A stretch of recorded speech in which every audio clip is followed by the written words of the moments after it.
Donc nous continuons notre enseignement sur l'œuvre de la croix. L'œuvre de la croix. Prenons une écriture, afin de ne pas trop commenter. Prenons une écriture.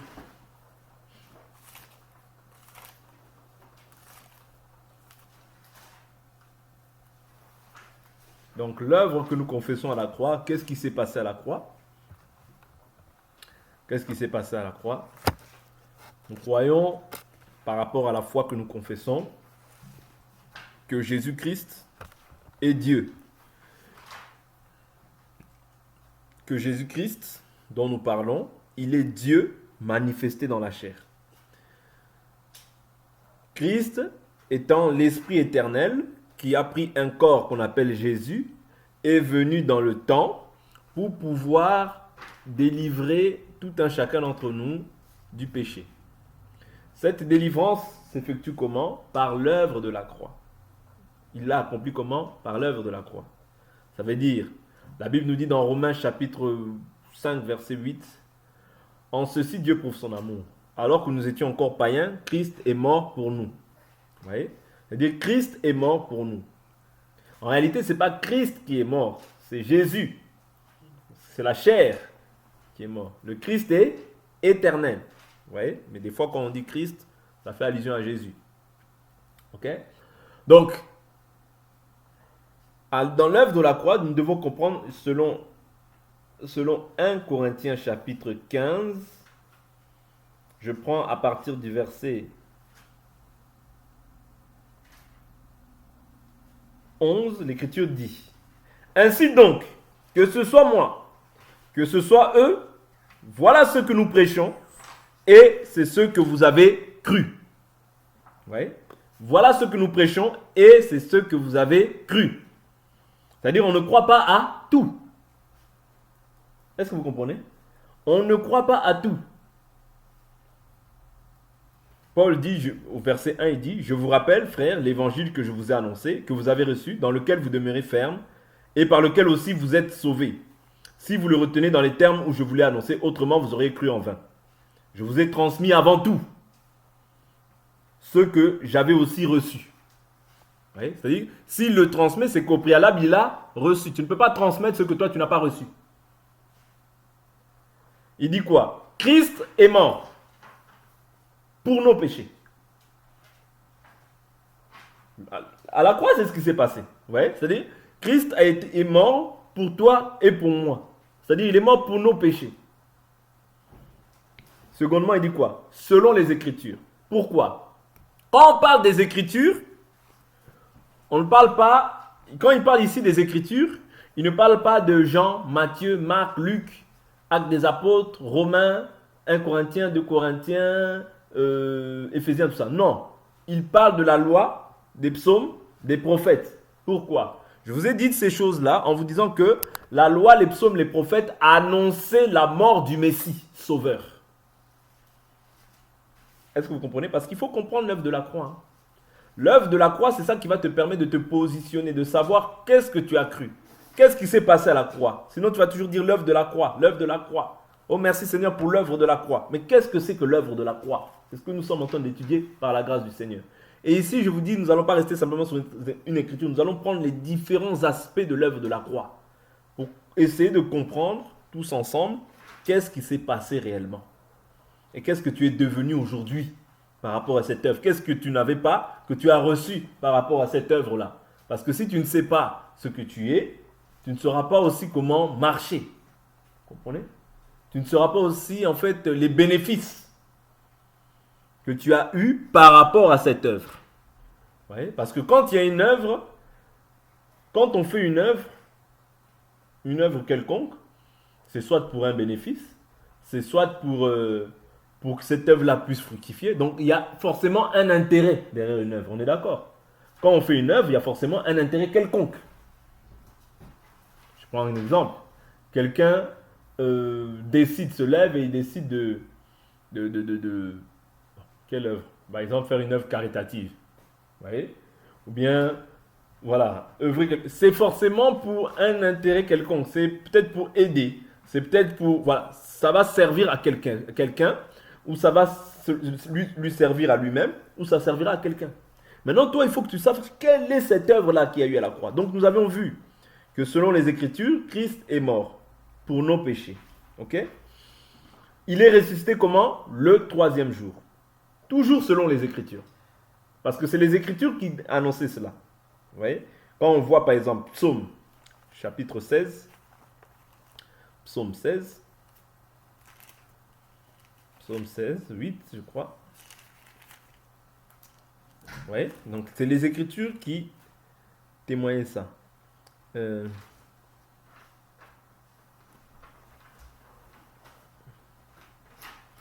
Psaume 16, verset 8. Je contemple l'Éternel constamment devant moi. Quand il est à ma droite, je ne chancelle pas.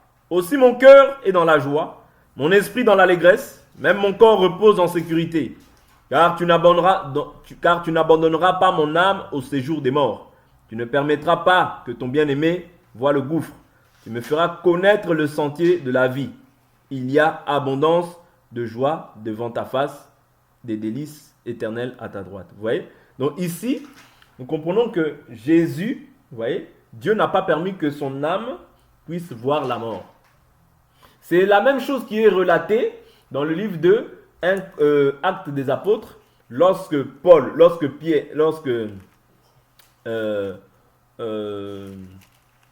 Pierre relate ces faits-là. Il dit quoi? Il dit dans le livre de Actes des Apôtres, chapitre 2, il dit, Actes des Apôtres, chapitre 2, il dit, à partir du verset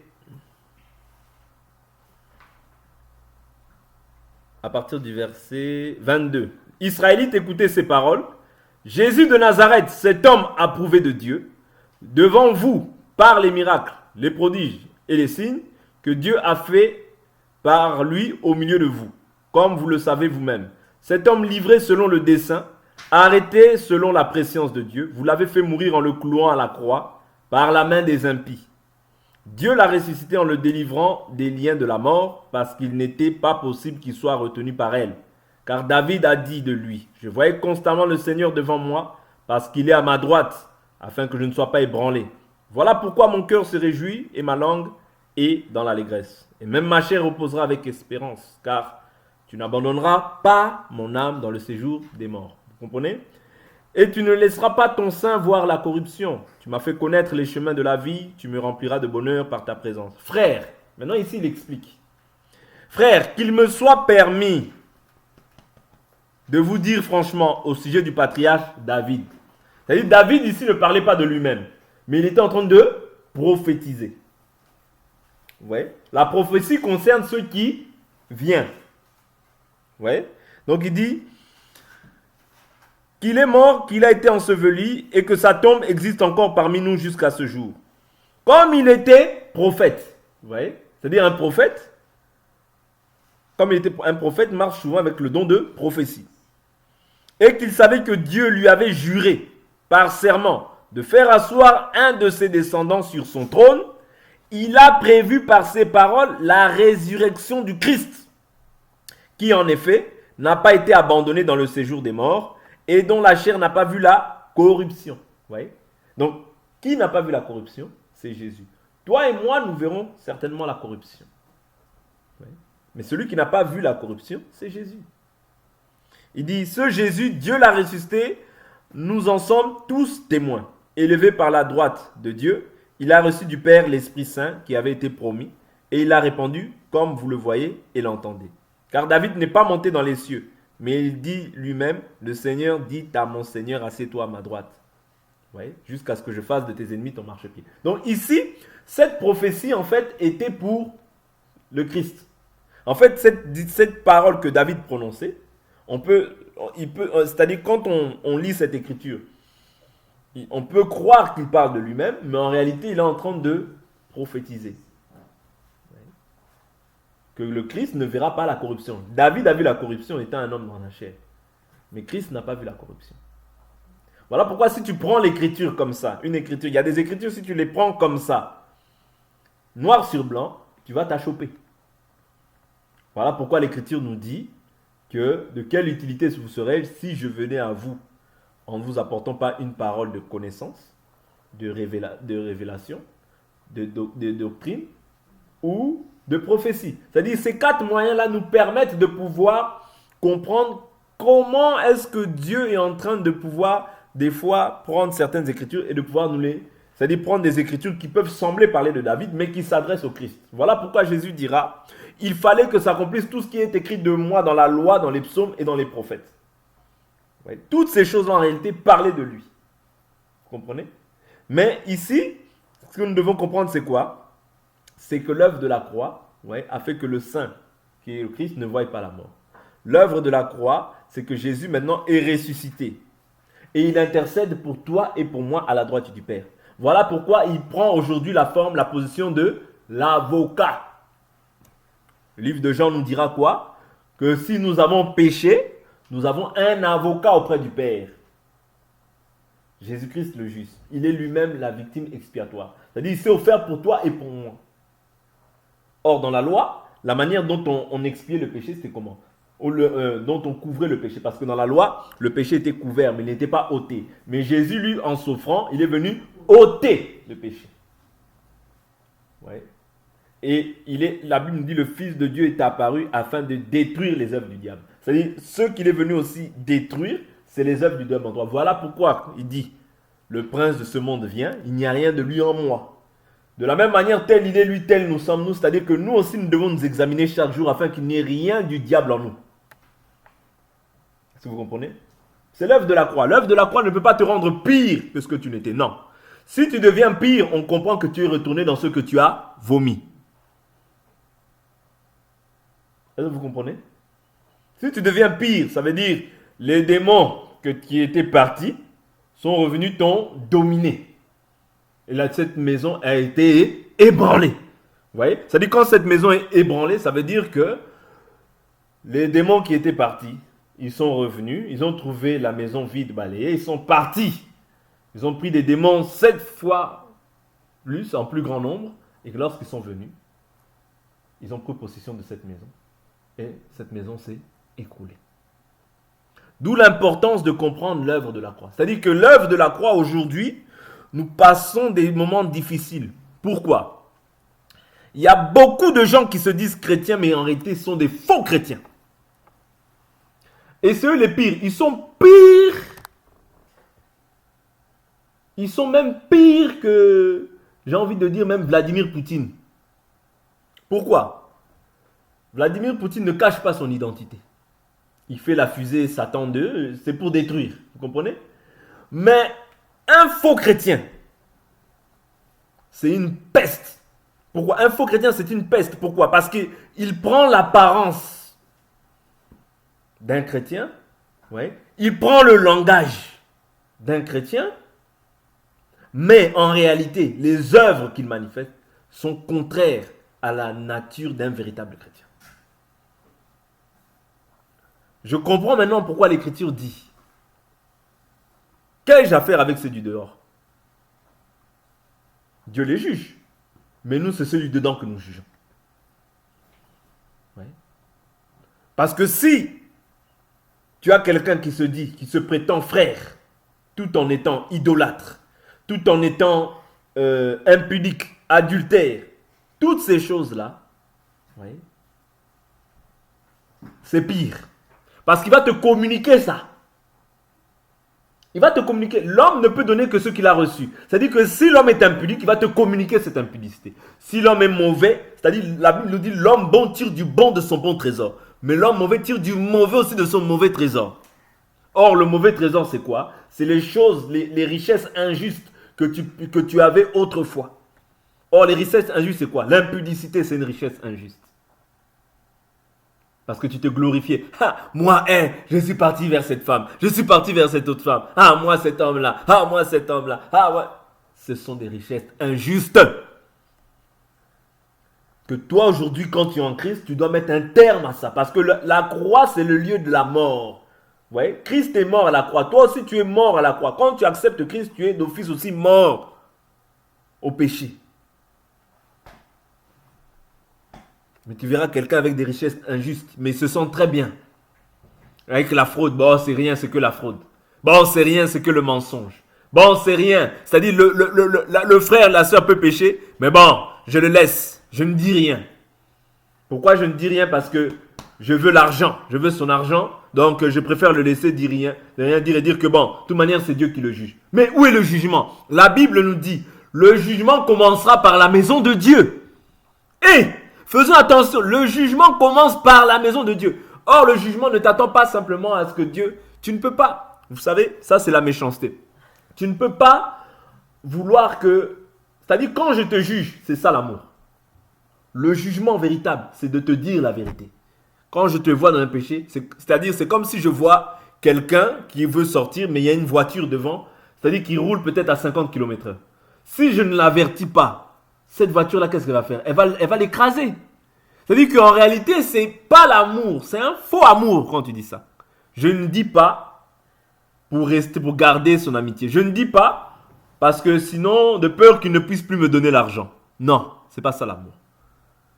Oui. C'est-à-dire quand on aime, on doit dire, même si cela fait mal à la personne, mais néanmoins le véritable amour. La Bible nous dit, l'amour se réjouit de la vérité.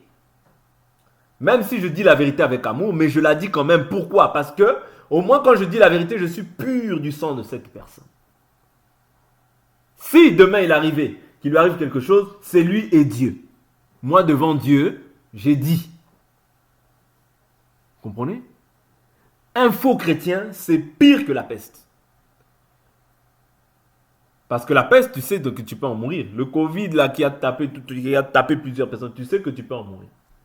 Mais celui qui fait semblant d'être ce qu'il n'est pas, il peut te communiquer sa vie. Il peut te communiquer des mauvaises choses, mais d'une manière cachée. Autrement dit, un caméléon. Ici, il a la face des chrétiens. Et quand il est avec les païens aussi, il devient païen. L'œuvre de la croix, c'est pas ça. L'œuvre de la croix doit te faire, c'est-à-dire je vous dis toujours que l'œuvre de la croix, c'est là ta mort au péché. C'est là ta mort au péché.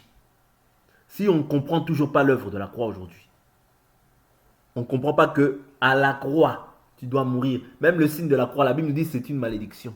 Jésus s'est fait malédiction pour que toi et moi, nous puissions hériter la bénédiction. La bénédiction de Christ, c'est quoi? C'est que tu mettes la parole en pratique. Que tu t'efforces. Je n'ai pas dit que on est parfait, je n'ai pas dit que c'était facile. Mais tu dois t'efforcer. La Bible nous dit que nous n'avons pas encore résisté jusqu'au sang. Résister au mal jusqu'au sang.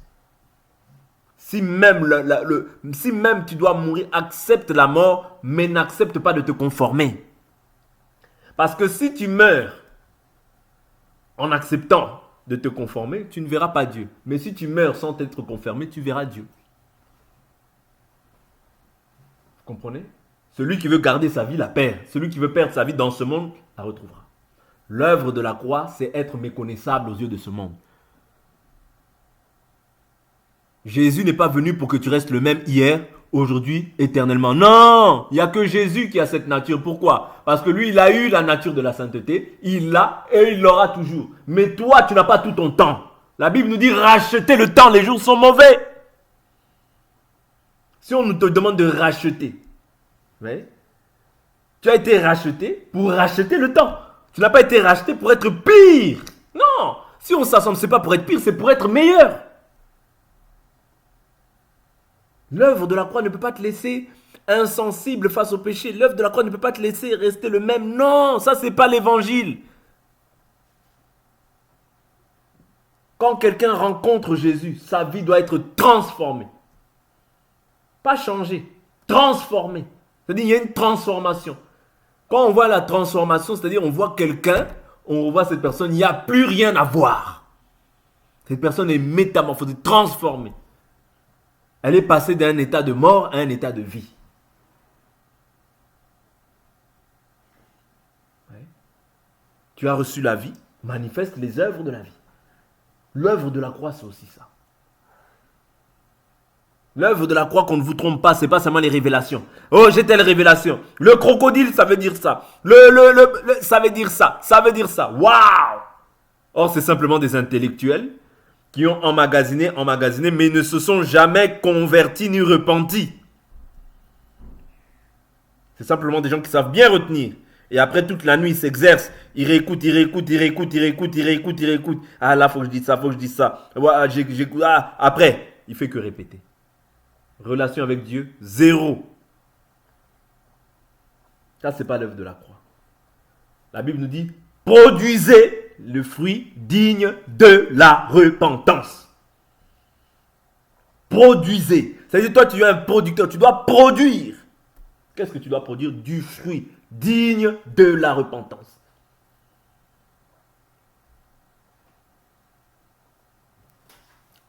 Acte 1 Corinthiens, chapitre 15. La Bible nous dit, si l'on prêche que Christ est ressuscité d'entre les morts, comment quelques-uns parmi vous disent-ils qu'il n'y a pas de résurrection des morts? C'est-à-dire, si nous croyons aussi en Christ, non seulement, c'est-à-dire les morts en Christ vont ressusciter, nous devons avoir cette foi-là. Parce que la résurrection, c'est notre espérance. Quand tu as cru en Jésus, tu dois croire que même si tu meurs là, ça, c'est pas la vraie mort. Non. La véritable mort, c'est quoi? C'est la seconde mort. Celui qui passera par la seconde mort ne vivra plus. Qu'on ne vous trompe pas. Si tu rates l'évangile, c'est fini pour toi. C'est-à-dire, si tu rates l'évangile, tu meurs dans le péché, c'est ton problème. Toi et moi, là-bas, on ne se connaîtra pas. C'est ici, c'est de ton vivant. Tu dois accepter l'évangile, te repentir et te convertir. Si même tu meurs, c'est un gain pour toi. La mort, même si je meurs dans le Seigneur, soyez dans la joie. Dites merci Seigneur, parce qu'il a mené le bon combat. Mais si j'ai mal marché, pleurez. Pleurez parce que là, dites, ne soyez pas sentimentaliste. Si quelqu'un dit non, il a mal marché. Si vous voyez une autre femme qui vient dire non, en fait, voilà Patrick, il avait eu des enfants avec moi pendant que j'étais dans mon mariage. Si quelqu'un dit il est parti en enfer, croyez-le. Ne va pas te battre pour une vérité. Défends toujours la vérité.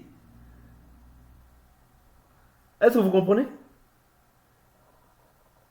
Parce que si j'ai marché dans le mensonge, Dieu finira toujours par exposer. Est-ce que vous comprenez? Dieu finira toujours par exposer. Parce que rien n'est caché aux yeux du Seigneur. Rien. Tout sauf rien. Voilà pourquoi si même tu caches des choses, Dieu finira par révéler toutes ces choses. Que tu le veuilles ou non. Voilà pourquoi on ne blague pas. Dans ces choses de Dieu, on ne blague pas. Oui. Si même j'ai mal marché, quelqu'un vient et dit, oui, ça c'était son enfant. Oh, l'enfant il a quel âge? Oh, il a le même âge que Eden, il a le même âge que Janice. Dites-vous que je suis en enfer.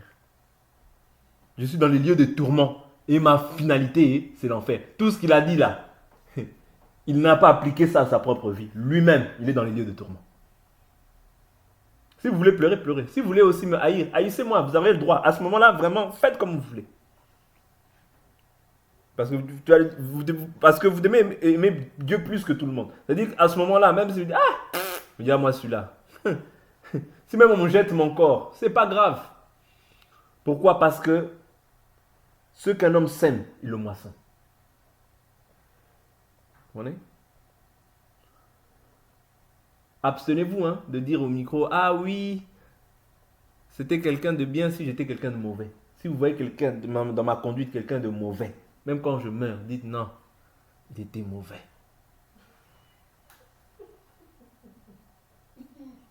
Parce que c'est ça. Aujourd'hui, c'est ça. C'est-à-dire les gens, ils sont sentimentalistes, pas dans la parole. Non!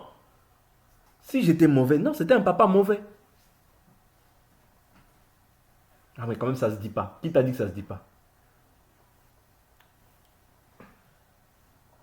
Est-ce que Jésus, quand il disait pharisien, race de vipère, tombeau blanchi.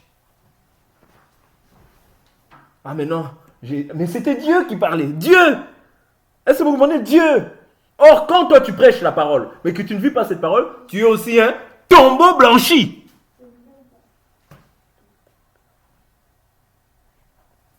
Un serpent, une race de vipères. Comment fuirez-vous la géhenne? Oui.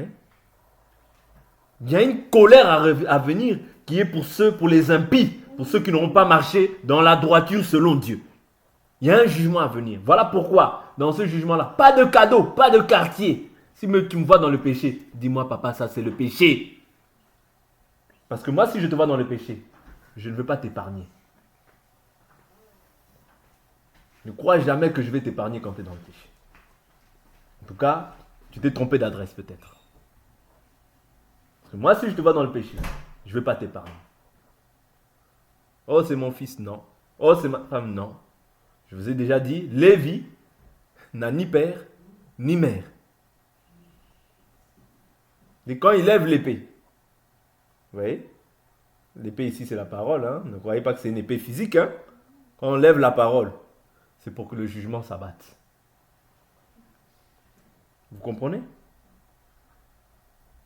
Soit on accepte de marcher avec Jésus, soit tu vis comme un mondain. Mais si tu vis comme un mondain, vis vraiment comme un mondain. C'est mieux. Viens pas ramener cette parole-là et essayer de vivre comme un mondain. Non.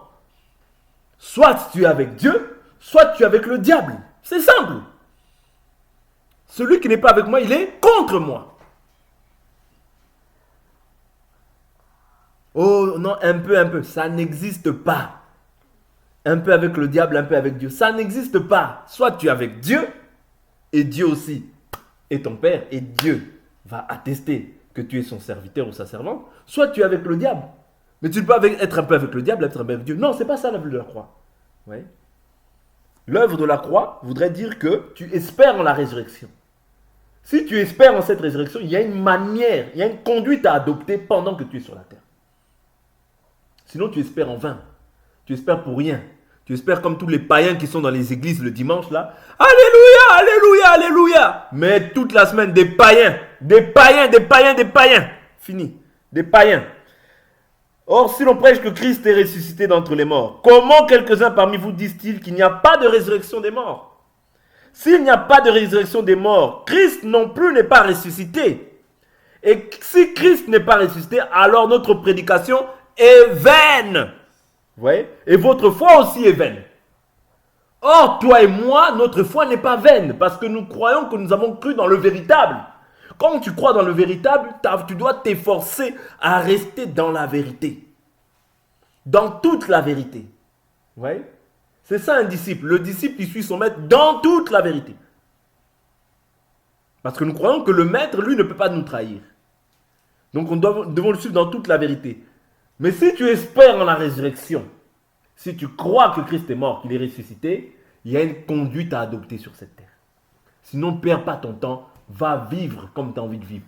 Perds pas ton temps à faire semblant ici que moi je suis chrétien, mais après tu vas vivre dans le monde comme les païens. Va vivre dans le monde avec les païens. Puisque tu es païen, vas-y, on t'envoie. Jésus aussi, il n'aura pas dit aux gens, oh venez, il a dit, partez. Jésus leur a dit, partez. Au bout d'un moment, vous voulez partir, partez. Ils sont partis. Pourquoi? Parce que cette parole, elle était dure pour eux. Mais pour les apôtres, pour ceux que Jésus connaissait, pour ceux que Jésus avait choisis, ils sont restés. Mais parmi eux, il y avait un démon. Pourquoi le démon il doit rester là? Pour accomplir la mission pour laquelle il est venu sur la terre, c'est-à-dire vendre le Messie. Voilà pourquoi Jésus dit, n'est-ce pas moi qui vous ai choisi, vous les 12? Parmi les 12, ils avaient choisi aussi le démon. Pourquoi? Son enfant ne peut pas accomplir la trahison. Voilà pourquoi un véritable enfant, même dans la chair comme ça, qui te trahit, c'était un démon que Dieu a mis là pour pouvoir te livrer. Parce qu'un enfant, il aura toujours la conscience que, comme Pierre, ah, non, j'ai mal fait, je reviens. Ça, c'est un enfant. Vous voyez? Mais un démon, il ne va pas t'épargner. Un démon ne va pas t'épargner. Mais c'est pour sa propre ruine par la suite. Vous comprenez? Donc, si tu crois en Christ, vis Christ. Perds pas le temps. Le temps, on doit le racheter. Le temps, on le rachète. Parce que désormais, la Bible nous dit le temps est court. Que celui qui profite soit comme s'il ne profitait pas. Celui qui achète soit comme s'il n'achetait pas. Celui qui est marié soit comme s'il ne l'était pas. Parce que la phase de ce monde passe. Si toi tu es en Christ, c'est parce que tu as cru en la prédication de la croix.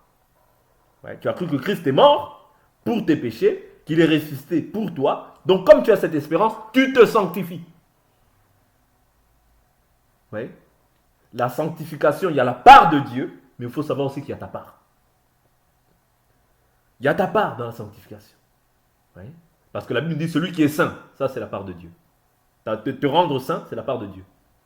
Ouais, parce que nul ne peut venir au Père si le Père ne l'attire, afin qu'il le ressuscite au dernier jour. C'est-à-dire le Père t'attire à lui pour t'accorder son esprit, mais maintenant, la Bible dit celui qui est saint, qu'il se sanctifie davantage. Se sanctifier davantage, c'est ta part. Est-ce que vous comprenez? Par la prière, par la parole, par la méditation de la parole, la louange, toutes ces choses-là qui te permettent de pouvoir t'affectionner aux choses d'en haut, te rapprocher de Dieu. Donc il y a une violence à appliquer dans ta vie pour pouvoir voir le royaume. Si, mais seulement si tu espères encore. Si tu espères, on continue. Si tu n'espères pas, arrête toi-même aujourd'hui. Et vis comme les païens. Mais si tu as encore cette espérance, continue, parce qu'il y a une récompense.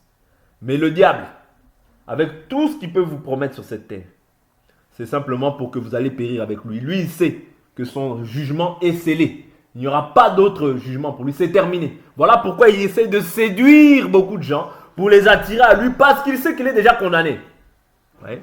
C'est comme quelqu'un qui a pris peut-être la peine de mort, la peine à perpétuité. Qu'est-ce qu'il va faire? Il va faire en sorte que tous aussi peut-être puisse y avoir des bagarres, il puisse y avoir des meurtres pour que les gens aussi soient condamnés. Le diable est un mauvais maître. Mais Jésus, lui qui t'appelle à la sanctification, il t'appelle pour un but. Parce que la Bible nous dit, vous recevrez le salut de votre âme au prix de votre foi. Or, la foi s'appuie sur ce qui est écrit. Dans la foi, il y a l'espérance de la résurrection. Mais si tu n'espères plus, c'est terminé, tu perds le temps. Tu seras là pour être là, mais tu es toujours distrait. Tu seras là pour être là, mais tu n'es pas avec nous. Il se trouve même, si Christ n'est pas ressuscité, verset 14, alors notre prédication est vaine et votre foi aussi est vaine. Il se trouve même que nous sommes de faux témoins à l'égard de Dieu, puisque nous avons témoigné contre Dieu qu'il a ressuscité Christ, tandis qu'il ne l'aurait pas ressuscité. Et si les morts ne ressuscitent pas, car si les morts ne ressuscitent pas, Christ non plus n'est pas ressuscité. Ouais. Et si Christ n'est pas ressuscité, votre foi est vaine. Vous êtes encore dans vos péchés. Vous voyez le danger? Si on prêche que Christ n'est pas ressuscité, notre foi, parce que notre foi s'appuie sur l'œuvre de la croix. C'est vraiment le centre de ce qu'on appelle être en Christ. Oui. C'est l'œuvre de la croix. Parce que c'est à la croix qu'il s'offre pour toi. C'est par le sang qui a été versé que toi, tu es pardonné et racheté. Oui. Voilà pourquoi il faut comprendre que l'œuvre de la croix, c'est le moyen par lequel Dieu te pardonne. Parce que l'Écriture nous dit, Apocalypse chapitre 5, par son sang, il a racheté un peuple de toute race, toute nation, toute tribu, toute langue. Il a fait de nous un royaume de sacrificateurs pour Dieu, son Père. Vous voyez? Et par le sang, nous sommes aussi pardonnés. Voilà pourquoi tu dois comprendre l'essence même de l'œuvre de la croix. Christ est ressuscité. Tu as aussi cette espérance que comme il est ressuscité, moi aussi, je vais ressusciter. C'est-à-dire, même si je meurs, je vais dans le tombeau. Vous voyez? Mais l'Écriture qui donne l'espérance me donne cette espérance aussi que je vais ressusciter. Parce que si je ne crois pas en cela, ma foi là, que je confesse, elle n'est pas différente d'une foi qui est liée au kimbanguisme. Elle n'est pas différente d'une foi qui est liée à l'islam. Elle n'est pas différente à l'hindouisme. Pourquoi? Parce qu'eux ne verront pas Dieu s'ils ne se repentent pas. S'ils n'acceptent pas Jésus-Christ comme Seigneur et Sauveur, ils ne verront pas Dieu. Ne te trompe pas. Le seul moyen qui mène au ciel, c'est Jésus. Et pas n'importe quel Jésus. Paul nous dit, si vous demeurez dans ce que nous avons transmis, autrement tu auras cru en vain. Bon, je vais là-bas parce que je vois que papa là, il est trop dur.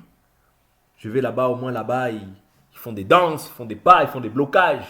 On peut jouer là-bas. Tu penses, toi, tu joues avec ta vie. Parce que l'évangile, c'est ta vie.